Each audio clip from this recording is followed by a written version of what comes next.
Cocre apresenta 50 mais 1, a marca do tempo das conquistas, realizações, desafios e das atitudes que contribuem para que o outro se torne melhor. Apresentação: Cristiane Teixeira.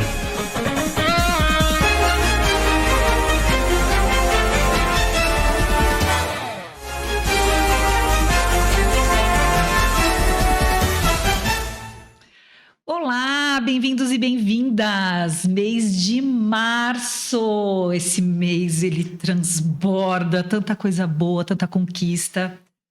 É um mês de uma representatividade incrível, gente. No dia 8 de março, celebramos o Dia Internacional da Mulher, mas, claro, ele deve ecoar todos os dias do ano com muito respeito, inclusão e igualdade.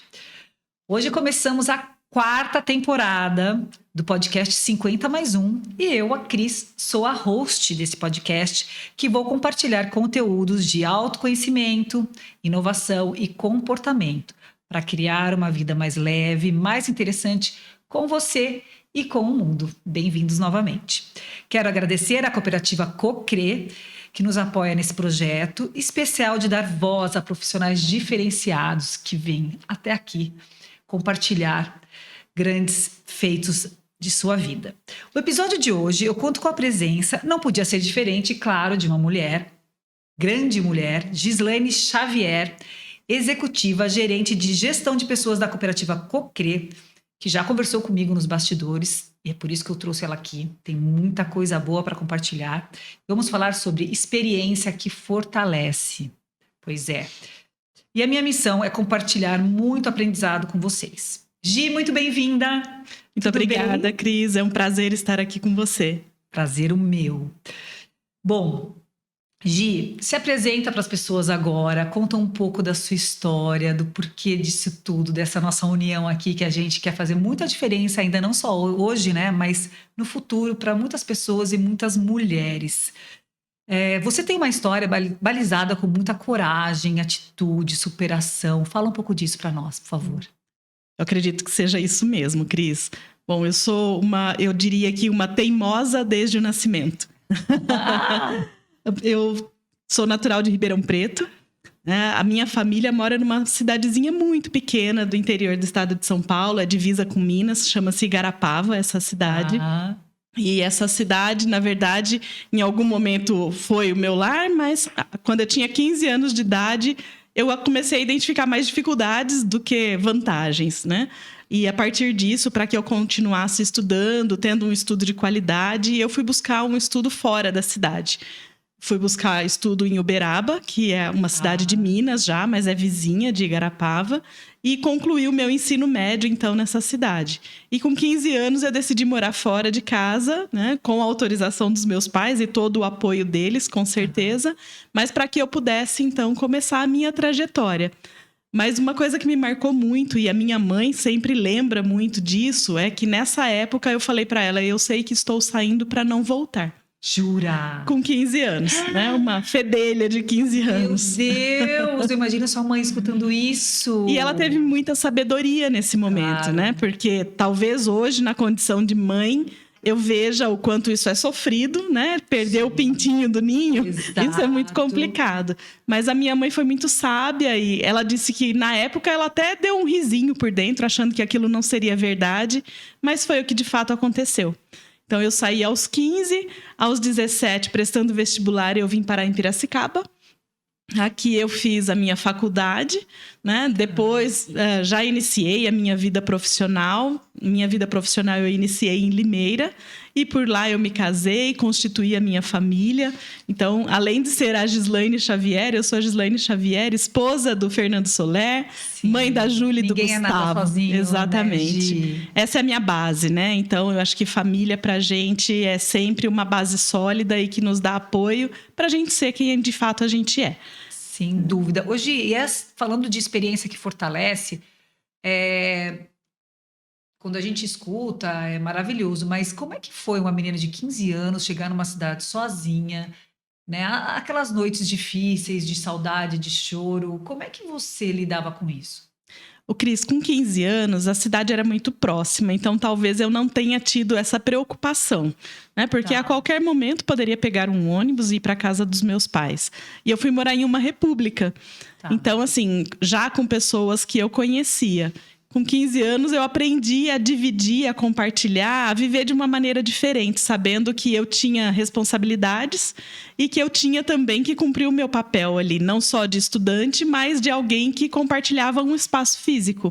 Isso me trouxe um crescimento enquanto ser humano muito grande. Sim. Então, eu diria para você que já me trouxe desde o início muito mais vantagens do que essas preocupações, né, de noites em claro, de saudade. Eu acho que eu sempre fui muito madura antes até da própria idade. E isso me fazia sempre perceber que era o caminho que eu precisava trilhar para eu alcançar alguns sonhos que eu tinha. Que era, por exemplo, o sonho de uma faculdade, o sonho de uma carreira, né, o sonho de ser uma profissional. Como é que você imagina, a gente agir, gerente de gestão de pessoas, e eu imagino o desafio, né, a diversidade de relações que você cria, constrói. Como é que surge o autoconhecimento, né, na vida das pessoas e na sua história? Conta um pouco pra gente como é que você enxerga isso, das pessoas falarem, como é que eu faço para ter essas atitudes, enxergar longe. Você foi uma menina precoce, que com 15 anos você já teve essa visada. Como é que você acha que as pessoas podem trabalhar isso? Cris, eu acho que o ser humano, ele está em construção permanente. A gente não está pronto nunca, né? Então, eu acho que o primeiro passo é a gente ter a humildade de reconhecer que a gente precisa se reconstruir a todo momento. Cada pessoa que convive com a gente contribui diretamente para essa construção. Então, eu acho que o se permitir, né, olhar para dentro de si mesmo e falar, essa versão eu não gostei. Eu vou melhorar isso daqui porque não é isso que eu quero entregar para o meu próximo. Eu acho que é um direito que todos nós temos e uma autorresponsabilidade também. Porque eu preciso conduzir, né, a minha forma de ser, de agir, de pensar. Eu não posso deixar... Eu brinco muito com as pessoas e falo que não pode ser o samba do Zeca Pagodinho, né? Deixa a vida me levar, a vida leva eu. Não é só assim, só nas férias. Mas eu acho que, no geral, a gente precisa ter esse momento de autorreflexão, né? E de perceber, olha, esse posicionamento não foi legal. Eu poderia ter agido diferente e ter feito com que essa pessoa que estava próxima de mim se sentisse melhor, mais amparada, né? Sentisse que eu posso contribuir com o crescimento dela. Então, eu acho que todos os dias a gente tem que se provocar e se permitir essas reflexões. E é isso que faz com que a gente permaneça em constante evolução. E a gente aprende com todo mundo, né? Às vezes a gente fala, eu vou só buscar gurus, né, para que eu possa aprender. Não, muito pelo contrário, a gente aprende com o entorno, a gente aprende com os filhos, a gente aprende com quem nos ajuda em casa, a gente aprende com quem nos ajuda dentro da empresa. Sim. Eu acho que humildade é a chave de tudo, né? A gente conseguir perceber em cada pessoa o quanto ela pode contribuir com o ser humano melhor que a gente deseja ser todos os dias. Exato, e acreditar no outro, né? Exatamente. Como diz aí o nosso querido Nivaldo, eu acredito em você, que eu acho que a primeira vez que eu recebi essa frase dele realmente foi uma coisa que marca muito. Sim. Né? Entender e a pessoa olhar e apostar na sua E ela é muito verdadeira, né, Cris? Eu costumo falar para algumas pessoas, e o Nivaldo fala muito, né, dessa frase. Nivaldo é o nosso diretor executivo no Cicobi Cocrê. Ele fala muitas vezes que ele acredita mais nas pessoas do que elas mesmas. Sim. Né? E a gente para pensar sobre isso e ver todos os desafios e todas as brigas, entre aspas, que ele comprou em favor das pessoas e percebe o quanto isso é verdadeiro. Isso acaba se tornando um estímulo para que a gente se comporte dessa maneira também. Sim. E na Cocrê a gente fala que as pessoas estão no centro de tudo, sejam elas os nossos colaboradores ou os nossos cooperados. Então, é nesse momento em que a gente sempre traz para uma grande reflexão, né, do papel que a gente exerce em favor do outro, sempre contribuindo com o outro. Isso que eu acho que ainda é aquela luz no fim do túnel que a gente não pode deixar apagar, que é não deixar a tecnologia ser o centro de tudo, e sim as pessoas e a tecnologia vir para servir a gente. E quando uma empresa, uma instituição tem esses valores, realmente a gente nota que nos dias de hoje está fazendo muita diferença. Exatamente. Né? E as pessoas que pactuam com esses valores. Exato. Você sabe que a gente tem uma camiseta, deveria ter vindo com ela. Tem duas que eu gosto muito. Uma delas é Eu Sou Cocrio, Eu Sou Feliz. E isso tem que ser genuíno, né? Certo. E a outra é a nossa comemoração do GPTW, que diz: nós vamos continuar mudando o mundo. Olha só. Isso é muito forte. Né? Se a gente acredita que pode mudar um pedacinho por vez, Sim. a gente contribui para uma sociedade muito melhor. E é esse o nosso papel. Exato. E os valores do cooperativismo vêm ao encontro exatamente disso. Fazer diferente do caminho, para o rumo que o mundo está indo. Exato, Né? exato. Não esquecer da gente. Né? De encontrar as pessoas, de se relacionar, criar vínculos. Por que não? Exatamente. Não é porque é uma cooperativa ou é uma empresa que você tem que tratar como números.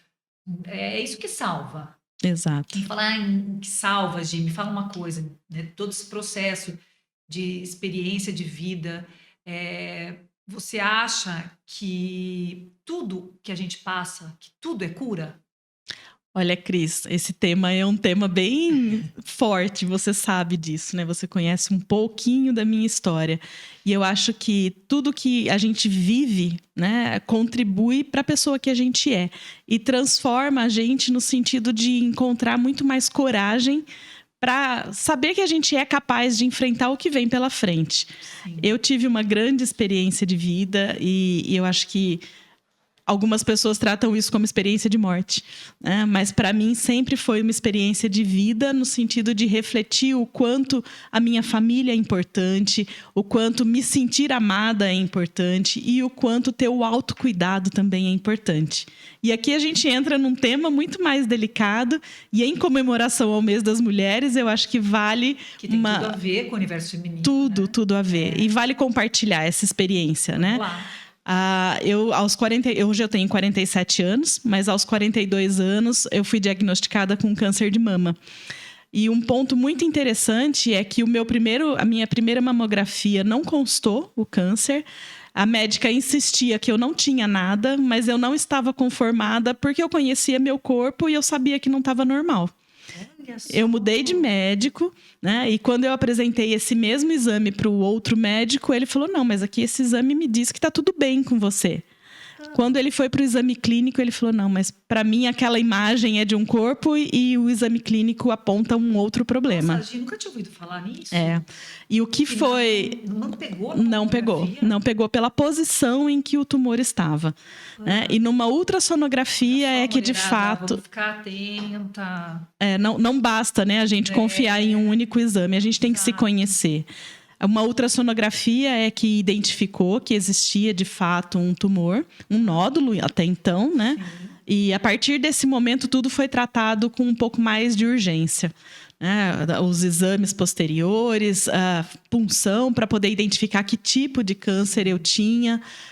Quando a imagem da ultrassonografia mostrou o formato do nódulo, já existia uma suspeita muito forte de que fosse um câncer mesmo. E não só naquela época, até hoje, acho que todas as famílias têm isso, né? Aquelas pessoas que não gostam nem de mencionar o nome da doença, porque ela é praticamente uma condenação de morte. Sim. Mas eu acho a família toda adoece também, né, gente? Todo mundo.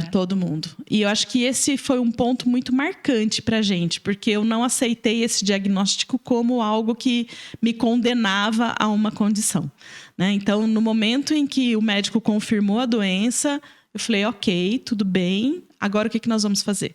Porque isso não é meu, né? Eu quero a cura. E não me pertence. Não me pertence. Assim, né? Tenho os meus filhos que eu tanto amo, ainda quero ser vó, quero viver muitos sonhos e eu vou lutar contra isso. Claro. Então, eu me lembro muito bem que a resposta do médico foi: eu preciso de 3 coisas funcionando bem. A primeira delas é a sua cabeça. A segunda delas é recurso, que, né, a própria estrutura de saúde vai permitir que você tenha esse recurso ou não. E a terceira delas é o seu organismo respondendo bem ao tratamento. Então eu falei: olha, pelo menos 2 dessas coisas estão garantidas. Vamos ver o que a gente precisa fazer agora para a terceira responder também. Não foi fácil, né? Eu acho que foi um tratamento que demandou muito da minha família, principalmente. Eu sei que assim as pessoas queriam muito me acolher, mas em algum momento a tratativa com pena mais atrapalha do que ajuda quem está doente, quem está passando por essa situação. Uma dificuldade de gerenciar, né? As Exato. pessoas, inclusive, que estão à volta, os amigos. Sim, e as pessoas não sabem como lidar com isso também, Sim, né? Porque se ela chega, Deus, não é o dia a dia de ninguém. não é, né? Mas se ela chega para falar da doença, ela tem o receio de que você esteja muito sensibilizado, ou se ela chega e ignora a doença, pode parecer que você está, né, sendo deixado de lado. Então é uma situação delicada e eu entendo, mas eu sempre fui muito forte, né? E por conta disso, em muitas situações eu tive que consolar as pessoas, né, dizendo que eu tinha fé que tudo aquilo ia passar e que fica tranquila, fica bem, eu estou bem. Exato. Então eu acho que foi mais um momento que me permitiu ter um ato de coragem, e essa coragem, de novo, só porque eu tinha uma base muito forte junto de mim, né? Sendo a família que eu constituí, mas também, além disso, também a família da qual eu venho, né? Os meus pais, a minha irmã, os parentes de uma maneira geral, todos ali muito próximos e ajudando a enfrentar toda essa situação. E, Cris, talvez isso não é uma questão de religião, mas uma questão de espiritualidade. Fé. Fé, eu acho que foi algo que me permitiu, né, sempre olhar para frente e enfrentar toda a situação, por mais difícil que ela fosse. Com dias melhores, dias piores, né? Dias assim em que eu simplesmente esquecia do problema e dias em que ele não deixava que eu esquecesse. Porque eu continuei trabalhando durante todo o processo de tratamento. Exatamente. Não cair no vitimismo e não ficar só em casa. Né? Não deixar que isso se torne o centro da minha vida. Exato. Né? Porque isso era um fato que estava acontecendo naquele momento, mas isso não era o centro da minha vida. E isso fez com que talvez a minha cabeça ficasse muito bem para lidar com toda a situação. Eu tenho uma amiga muito amada que está passando pelo mesmo problema. E eu lembro que numa das nossas conversas, ela falava: eu fico tentando entender o que está acontecendo comigo. E o que eu consegui pensar para responder para ela naquele momento foi: não tente encontrar essa resposta. Pense que você saiu para atravessar a rua e você foi atropelada. Então, é uma fatalidade, né? As mulheres que ficam tentando: onde eu errei, por que comigo, se sentindo culpadas até pelo problema, eu acho que elas dissipam energia. E eu sempre tive uma cabeça muito firme nesse sentido de falar: eu não fiz nada de errado, não é merecimento, né? Não é porque eu estou recebendo um castigo, não é nada disso. Foi uma fatalidade e eu preciso lidar com fatos. Concordo. Então, eu acho que isso ajuda a gente a enfrentar a vida. Genética. Exato. E enfrenta a vida, assim, em vários outros cenários. Porque depois que você passa por uma situação como essa, eu acho que a capacidade de ser mais racional aumenta.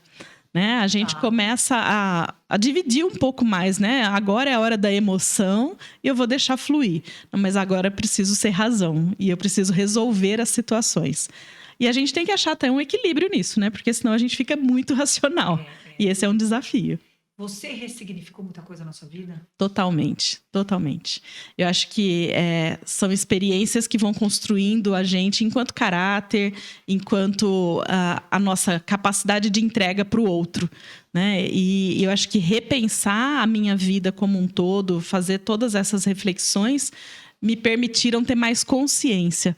Consciência do que eu sou capaz, consciência daquilo que eu estou disposta a entregar para o outro também, né? E consciência daquilo que eu estou disposta a receber do outro. Sabe aquela questão de você ter a certeza absoluta que você não tem controle de nada? Essa experiência traz para a gente essa certeza. Eu não sei o que vai acontecer amanhã, não está na minha mão. Muitas coisas da sua vida? Eu acho que eu não parei de sonhar, né? Mas de querer tudo muito certinho, muito controlado, eu parei. Eu acho que eu consigo abaixar muito as minhas expectativas, né, para que eu permita que a vida me surpreenda. E isso, para mim, tem sido assim, um presente gostoso. Em vários momentos, a vida me surpreende. Óbvio que não todos positivamente, em alguns negativamente também, né? Porque não é um sonho cor-de-rosa. Mas eu acho que a minha capacidade de me sentir feliz com pequenas situações em que eu sou surpreendida, né, por superar as minhas expectativas, faz com que esses presentes sejam gostosos, assim, de ser vividos. Você está mais inteira naqueles momentos. Estou. Você presta mais atenção. Eu acho que quando a gente passa por experiências que nos fortalecem, desafiadoras, os sentidos ficam mais aguçados. Ficam. E eu acho que a nossa capacidade de perceber o entorno Sim. também fica mais aguçado, né? Então, percepção eu acho que é uma das características fortes que eu carrego comigo. E olhar para o outro, principalmente. Porque às vezes um olhar diferente já faz você perceber que aquela pessoa não está bem. E como a gente vai estar ao lado de alguém que não está bem e não falar nada? Né? Então, eu acho que é uma questão até de generosidade. A gente saber se doar para o outro. Sim. Só que é muito delicado, Cris, porque se a gente não cuida disso, a gente corre o risco de cair na mesmice e de voltar a repetir os mesmos erros. Então, eu acho que tem que ser cultivado, né? Essa lembrança, essa reflexão de tudo que você viveu precisa ser cultivado, não no sentido de sofrer de novo, mas no sentido de falar, eu já superei isso, né? E eu já sou uma pessoa diferente, eu não vou me permitir voltar a ser a pessoa que eu era antes disso. Então, eu acho que esse é o crescimento que a gente pode, de fato, carregar. Sim, eu acho que quando a gente está bem, consciente, a gente serve melhor aos outros também, né? Exato, exato. E eu acho que a gente tem uma responsabilidade maior com o outro também, né? Se a gente se sentiu tão cuidada, tão amada, protegida e ao mesmo tempo com tanta demonstração assim de generosidade, porque eu não vou dividir isso com os outros e porque eu não vou estar atenta para que o outro perceba que eu também posso ser uma fonte de apoio.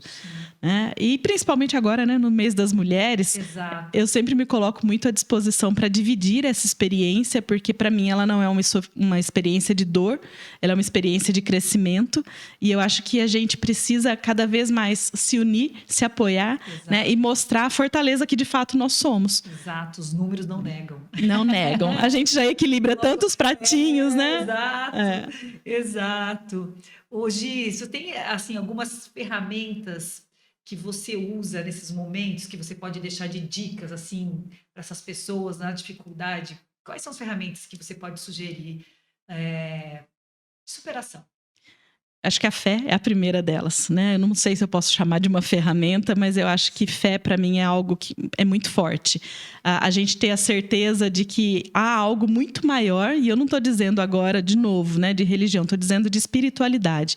Eu acho que essa inteligência espiritual precisa nos acompanhar no dia a dia. E junto com ela, a questão da inteligência emocional.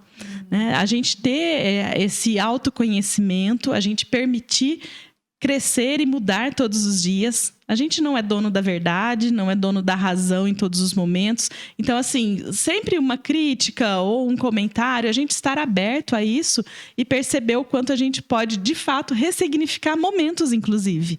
Né? Talvez um comentário de um filho, um comentário de um amigo possa fazer com que a gente reflita e mude a nossa forma de agir.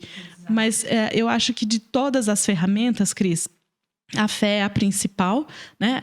E a coragem também, porque os dias de hoje não são fáceis. Eu acho que a gente precisa, de fato, dessa coragem para acordar todos os dias acreditando, acordar todos os dias sabendo que está também nas nossas mãos mudar o mundo, né? A gente tem que ter essa responsabilidade, essa autorresponsabilização, porque às vezes a gente terceiriza, né? Alguém vai resolver o problema, né, de alguém que está fazendo algo ruim para o mundo. Não, está nas minhas mãos. Eu preciso começar pela minha parte. Então, eu acho que é um pouco de tudo isso que a gente precisa construir e disseminar, né? Ajudar as outras pessoas também a enxergar esse propósito, enxergar essa forma de construir um mundo melhor. E sem demagogia, né? Acreditando de fato que a gente pode fazer isso. Acreditando na gente, a gente já sabe que pode ser melhor, né? Porque a gente tem muita coisa boa, né? Exato, para compartilhar, para dar. Olha, gente, que presente, hein? A Gi hoje é o presente para vocês, mulheres. Imagina, o presente é meu. Coisa boa. Bom, eu vou entrar para finalizar nesse mundo um pouco corporativo, claro. A Gi aí está à frente de uma instituição e lida com muitas pessoas, tem um desafio grande. Hoje, o mundo mudou muito, as pessoas também, os valores, atitudes. Como é que você enxerga todas essas mudanças dentro do mercado de trabalho? Mudou para pior, para melhor?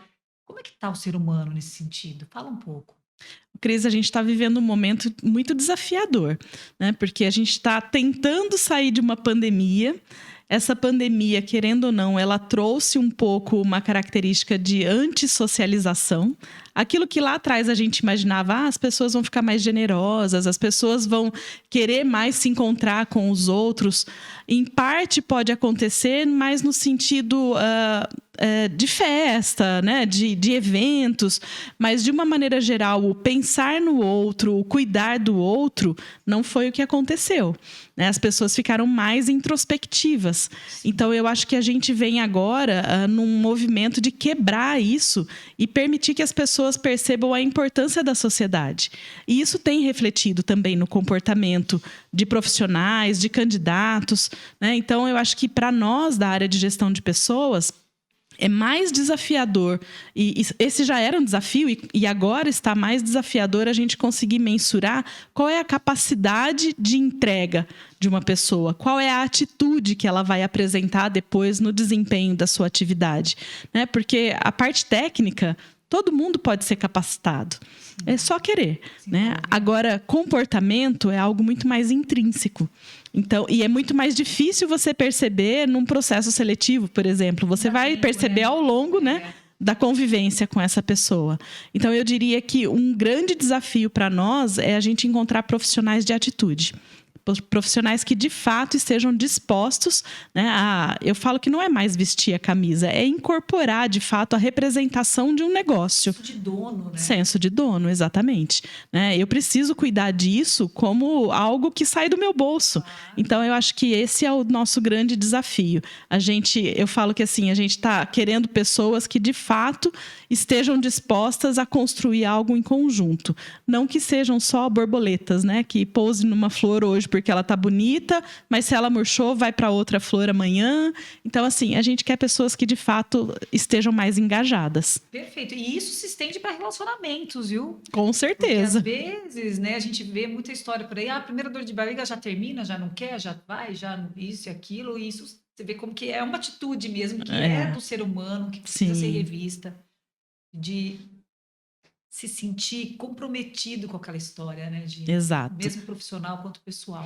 E isso diz muito, né, sobre as pessoas, porque se você não consegue se vincular, né, talvez seja até uma falta de autoconhecimento. A gente volta aí para a questão do autoconhecimento. Né? Você precisa se encontrar num ambiente onde você consiga perceber que contribui e, através disso, você de fato se engajar. Né? E o engajamento vem do pertencimento, não tem outra forma. Gente, olha isso, que coisa boa, como eu adoro, viu, compartilhar. Para mim, eu falo que é uma missão incrível essa que a vida me deu, de ter essa oportunidade de trazer aqui pessoas super diferenciadas, incríveis como a Gi. Quero agradecer a todos vocês. Gi, deixa uma frase para a gente encerrar, um pensamento, porque afinal de contas, né, o ano acabou de começar. Sim, passou, né, a época do carnaval, então acabou de começar. Ô, Cris, tem uma frase que eu gosto muito, eu não sei se eu vou conseguir repetir ela exatamente como ela é, mas assim, é uma frase que me marca desde a minha época de estagiária, né? E isso para falar um pouco de coisas que eu acredito. É uma frase do Bernard Shaw e ela fala, eu vejo coisas que ainda não foram feitas, você vê coisas que ainda não foram feitas e pergunta, por quê? Eu vejo coisas que ainda não foram feitas e respondo, por que não? Olha só. Então, eu acho que a gente tem que ter coragem. De novo, fica a palavra-chave aí para a gente enfrentar todos os desafios e continuar acreditando. Né? Porque eu acredito em você. E eu quero que você também acredite em mim. Que lindo. Parabéns, Gi. Parabéns. Muito obrigada. Eu quem agradeço. Agradeço a todos vocês. Um beijo. E até a próxima. Obrigada.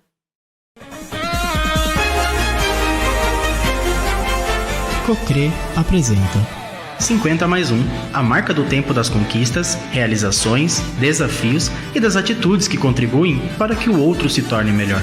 Apresentação: Cristiane Teixeira.